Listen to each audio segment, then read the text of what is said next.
ಇವತ್ತಿನ ದಿನ ನಮ್ಮ ನಾಡಿನಲ್ಲಿ ನ ಭೂತೋ ನ ಭವಿಷ್ಯತಿ ಅನ್ನುವಂತೆ ಜಗತ್ತಿನಲ್ಲಿ ಸಂಚಾರ ಮಾಡಿ ತತ್ವಬೋಧೆಯಿಂದ ಜಗದ ಕಲ್ಯಾಣ ಮಾಡಿರತಕ್ಕಂಥ ನಡೆದಾಡುವ ಮಾತನಾಡುವ ದೇವರೇ ಅಂಥೇಳಿ ಜನರ ಮನಸ್ಸಿನಲ್ಲಿ ಉಳಿದಿರತಕ್ಕಂಥ ಸಿದ್ದೇಶ್ವರಪ್ಪಗಳವರು ಅವರು ಹೇಗೆ ಬದುಕಿದರು ಅನ್ನುವಂಥದ್ದೇ ವಿಚಿತ್ರ. ಯಾಕೆಂದರೆ ಜ್ಞಾನಿಗಳನ್ನು ನಾವು ನಮ್ಮ ಬುದ್ಧಿಮಟ್ಟಕ್ಕೆ ಅಳಿಲಾಕ ಸಾಧ್ಯವಿಲ್ಲ.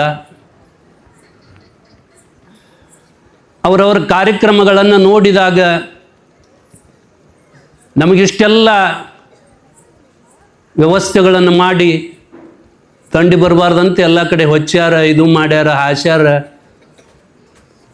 ಮತ್ತು ಬರುತನ ಕಾಯ್ತಾರೆ ಸ್ವಾಮಿಗಳು ಬಂದು ನೀವು ಬರ್ವಾರ ಇನ್ನೂ ಮಂದಿ ಅಂತ ಹೇಳ್ಕೊಂಡು ಮತ್ತು ನಾಳೆ ಮಂದಿ ಕರ್ಕೊಂಬರ್ರಿ ಅಂತ ಹೇಳ್ತಾರೆ ನಿಮ್ಗೆ. ಆದರೂ ಜನ ಬರೋದು ಅಷ್ಟಕ್ಕಷ್ಟೇ. ಆದರೆ ಸಿದ್ದೇಶ್ವರ ಸ್ವಾಮಿಗಳು ಮೊದಲು ಅವರು ಸಾಯಂಕಾಲ 5 ಗಂಟೆಯಿಂದ ಕಾರ್ಯಕ್ರಮ ಮಾಡ್ತಿದ್ರು. ಆವಾಗೂ ಜನ ಸಿಕ್ಕಾಪಟ್ಟಿ ಬರೋಕ್ಕಾಯ್ತು. ಯಾಕೋ ಏನೋ ಇದು ಸಾಯಂಕಾಲ ಸರಿ ಅನ್ನಿಸ್ಲಿಲ್ಲ. ಸಾಯಂಕಾಲ ಮಂದಿ ಒಬ್ಬೊಬ್ಬರು ಹಾದಿ ಬಿಟ್ಟಿರ್ತಾರೆ, ಅದೊಟ್ಟು ಇದೊಟ್ಟು ಗದ್ದಲಾಗಬಾರ್ದು, ಚಲೋ ತಂಗಿ ತಿಳಿಬೇಕು ಅಂತಂದ್ರೆ ಬ್ರಾಹ್ಮಿ ಮುಹೂರ್ತದಲ್ಲಿ ಅಂಥೇಳಿ ಬೆಳಗಿನ 6 ಗಂಟೆಗೆ ಅಂದರೂ ಸಹಿತ ಲಕ್ಷ ಲಕ್ಷ ಜನ ಅವರ ಪ್ರವಚನಕ್ಕೆ ಕೂಡ್ತಿದ್ರು. ಅಂಥ ಅದ್ಭುತ ಅದೊಂದು ಲೀಲೆ. ಅವ್ರ ಕುರಿತು ಪೂಜ್ಯರು ಸಾಕಷ್ಟು ಮಾತಾಡ್ತಾರೆ. ನೀವು ಎಲ್ಲ ನೋಡಿದವರದಿರಿ, ಕೇಳಿದವರದಿರಿ, ಅರಿದಂಥದ್ದೇನು ಇಲ್ಲ. ಅದಕ್ಕೆ ಇವತ್ತಿನ ದಿನ ಪ್ರವಚನಕ್ಕೆ ಒಳ್ಳೆಯ ವಿಚಾರವನ್ನು ಇಟ್ಟುಕೊಂಡಿದ್ದಾರೆ ಮಹಾತ್ಮರು. ಇವತ್ತಿನ ಪ್ರವಚನದ ವಿಷಯ ಅಷ್ಟೇ ಬಹಳ ಮಹತ್ವದ್ದೈತಿ. ಬಹುಶಃ ನೀವು ಭಾಳ ಸರಿ ಯಾವಾಗ ಕೇಳೇ ಇಲ್ಲ ಅದನ್ನು ಈ ಸರಿ ಚಿಂತನೆಗಾಗಿ ಪೂಜ್ಯರು ಇಟ್ಕೊಂಡಿದ್ದಾರೆ. ದಶಕಂ ಧರ್ಮ ಲಕ್ಷಣಂ ಅನ್ನುವಂಥ ವಿಚಾರ ಇದು ಮನುಸ್ಮೃತಿಯೊಳಗೆ ಬರ್ತಕ್ಕಂಥ ಮಾತು. ಧರ್ಮ ಅಂತ ನೀವೆಲ್ಲ ಮಾತಾಡ್ತೀವಿ ಭಾಳ. ನಿಜವಾಗಿ ಧರ್ಮ ಅಂದರೆ ಏನು, ಧರ್ಮದ ಲಕ್ಷಣ ಏನು, ಲಕ್ಷಣ ಗೊತ್ತಾದ್ರೆ ಲಕ್ಷ್ಯ ವಸ್ತುವನ್ನು ಅರಿಲಾಕ ಬರ್ತೈತಿ. ಯಾರ್ಯಾರಿಗೆ ಹೆಂಗೆ ಬರ್ತೈತಿ ಹಂಗೆ ಧರ್ಮ ತಿಳ್ಕೊಂಡ್ಬಿಟ್ಟಿದ್ದೀವಿ ನಾವು. ಧರ್ಮದ ಹೆಸರಲ್ಲೇ ದೇವರ ಹೆಸರಲ್ಲೇ ಜಗಳ ಮಾಡ್ಲಿಕ್ಕೆ ಮಾತ್ರ ಏನು ಮಂದಿ ಕಡಿಮೆ ಇಲ್ಲ. ಆದರೆ ಧರ್ಮ ಅಂತಂದರೆ ಏನು, ಅದಕ್ಕೆ ಧರ್ಮದ ಲಕ್ಷಣ ಇವರಿಗೆ ತಿಳಿಸಿಕೊಡಬೇಕು ಅಂಥೇಳಿ ಪೂಜ್ಯರು ಆ ಮನುಸ್ಮೃತಿಯ ಒಂದು ಶ್ಲೋಕವನ್ನು ಇಟ್ಕೊಂಡಾರಿಲ್ಲಿ. ಭಾಳ ಮಂದಿ ಧರ್ಮ ಅಂತಂದರೆ ಅಡ್ಡ ಹಚ್ಕೊಳ್ಳೋದು, ಉದ್ದ ಹಚ್ಕೊಳ್ಳೋದು, ಗಿಡ್ಡ ಹಚ್ಕೊಳ್ಳೋದು, ಹಿಂಗೆ ಧರ್ಮ ಅಂತೇಳಿ ತಿಳ್ಕೊಂಡು ಅದು ಅವ್ರ ಧರ್ಮ, ಇದು ನಮ್ಮ ಧರ್ಮ, ಇದು ಮತ್ತೊಬ್ಬರದು.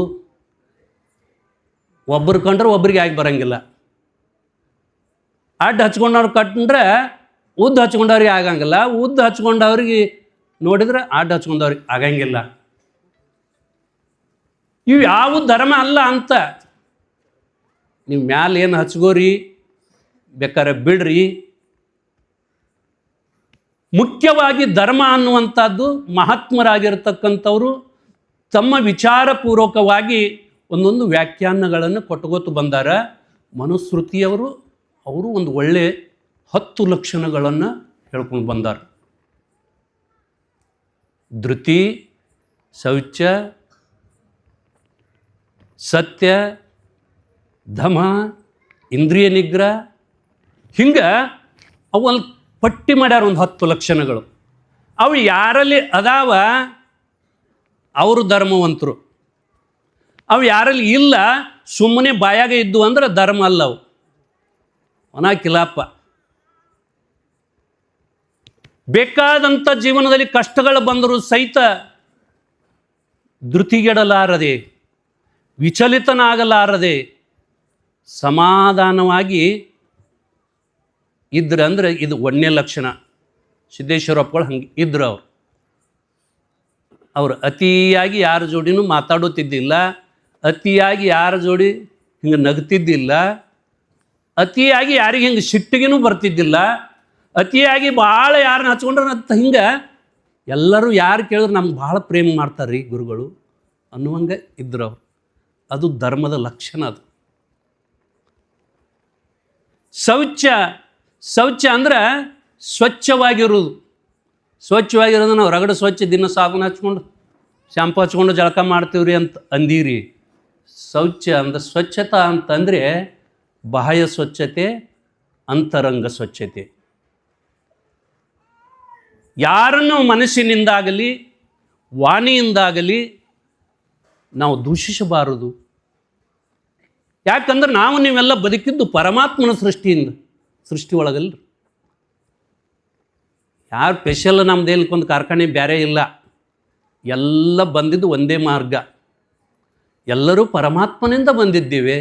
ಹೆಂಗೆ ಎಲ್ಲ ನದಿ ಹಳ್ಳ ಕೊಳ್ಳಗಳು ಸಮುದ್ರದಿಂದ ನಾವು ಮೇವಿಗೆ ಮುಖಾಂತರ ಬಂದ ಮತ್ತೆ ಭೂಮಿ ಮೇಲೆ ಬಿದ್ದ ಹಳ್ಳ ಕೊಳ್ಳ ಹೊಳಿ ಆಗಿ ಹೋಗಿ ಸಮುದ್ರವನ್ನೇ ಸೇರ್ತಾವೋ, ಹಂಗೆ ಎಷ್ಟು ಜೀವಿಗಳು ನಾವೆಲ್ಲ ಅದೀವು, ಎಲ್ಲ ಪರಮಾತ್ಮನ ಸ್ವರೂಪಗಳು ಅದೀವು.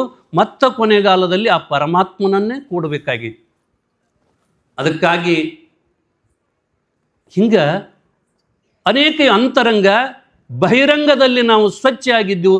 ನಮ್ಮ ಸ್ವಚ್ಛ ಪರಿಸರ, ನಮ್ಮದೆಲ್ಲ ಸ್ವಚ್ಛ ವ್ಯವಸ್ಥೆಗಳು, ನಮ್ಮ ಊರ, ನಮ್ಮ ಓಣಿ, ನಮ್ಮ ದೇವಸ್ಥಾನ, ಇಲ್ಲಿ ಯಾವುದೂ ಅಹಿತಕರ ಘಟನೆ ನಡೆಯದಂತೆ ನಾವೆಲ್ಲ ನೋಡ್ಕೋತಾ ಇದ್ದೀವಿ ಅಂದ್ರೆ, ಅದನ್ನು ಸ್ವಚ್ಛವಾಗಿ ಇಟ್ಕೊಂಡಿದ್ದೀವಿ ಅಂದ್ರೆ ಅಂತರಂಗ ಬಹಿರಂಗದಲ್ಲಿ. ಅದಕ್ಕೆ